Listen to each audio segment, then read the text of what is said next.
မူလာတန်ပြကျောင်းဆရာမတအူးကလူတက်သမားဖြစ်သွားရတဲ့ဖြစ်ရဲ့အွန်လိုင်းလောင်းကစားဂိမ်းတွေဆွဲလန်းပြီးပတ်စံလိုတာကြောင့်တရွာထဲနေတားအမိ2ဦးကိုနေအိမ်ထဲအထိဝင်ရောက်ပြီးဓာတ်နဲ့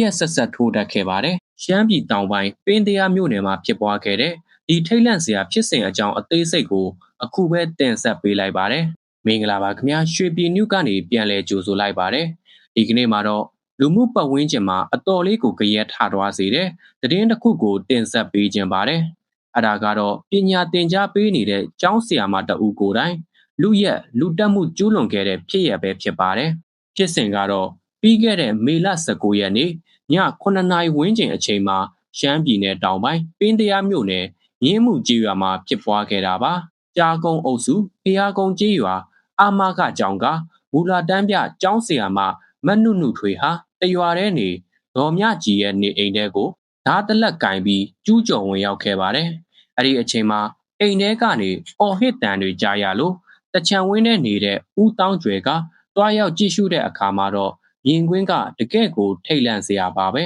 ။အသက်40အရွယ်ဒေါ်မြကြီးနဲ့သူ့ရဲ့သမီးဖြစ်သူအသက်19နှစ်အရွယ်မတ်ဆန်းဆန်းအေးခေါ်မီးအိုတို့ဟာတွေးအိုင်ထဲမှာလဲကျနေတာကိုတွေ့လိုက်ရတာပါ။နေအိမ်အတွင်းမှာတော့ကျောင်းဆရာမမတ်နုနုထွေဟာ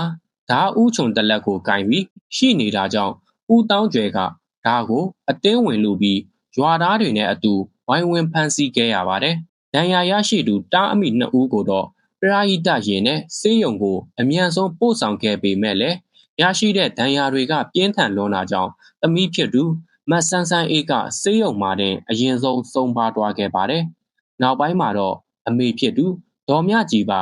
ရရှိတဲ့ဒဏ်ရာတွေနဲ့ပဲထပ်မံတည်ဆုံးသွားခဲ့ရပါတယ်။ဘာကြောင့်အခုလိုမျိုးကျောင်းဆရာမတအူးကလူတက်မှုအထိကျူးလွန်ခဲ့ရတာလဲဆိုတာကိုစစ်ဆေးကြည့်တဲ့အခါမှာတော့အဖြေကပေါ်ထွက်လာပါတယ်။ကျူးလွန်သူမတ်နုနုထွေဟာဖုန်းနဲ့ဆော့ရတဲ့အွန်လိုင်းလောင်းကစားဂိမ်းစလော်ဂိမ်းကျွဲဂိမ်းတွေကိုအလွန်ကျွံဆွဲလန်းနေသူဖြစ်ပါတယ်။ဂိမ်းကစားရင်ငွေကြေးတွေအမြောက်အများရှုံးနှိမ့်ခဲ့တာကြောင့်ငွေလိုလာတဲ့အခါမှာဒေါ်မြကြီးတို့အိမ်မှာအမျိုးသမီးတွေပဲနေထိုင်နေတာကိုအခွင့်ကောင်းယူပြီးလူရက်ဖို့ဝင်ရောက်ခဲ့တာပါ။အိမ်ရှင်တွေကပြန်လည်ခုခံတဲ့အခါမှာတော့ဒါနဲ့အကြိမ်ကြိမ်ထိုးတက်ခဲ့တာဖြစ်တယ်လို့စုံစမ်းသိရှိရပါတယ်။လက်ရှိမှာတော့ကျူးလွန်သူမတ်နုနုထွေကိုပင်းတရားမြို့မရဲစခန်းမှာ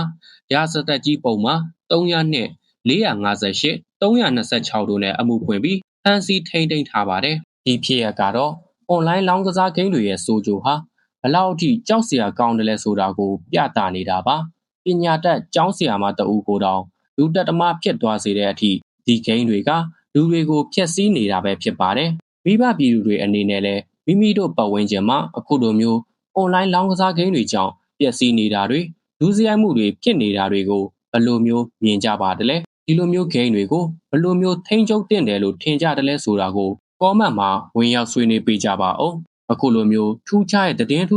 တွေကိုနေ့စဉ်စောင့်မျှော်ကြည့်ရှုနိုင်ဖို့အတွက်ကျွန်တော်တို့ရဲ့ရွှေပြည်နုဆွဲ channel လေးကိုလည်း subscribe လုပ်ထားဖို့မမေ့ပါနဲ့နော်ကြည့်ရှုပေးခဲ့ကြတဲ့ပရိသတ်ကြီးအားလုံးကိုကျေးဇူးအထူးတင်ရှိပါတယ်အားလုံးပဲဘေးကင်းကြပါစေ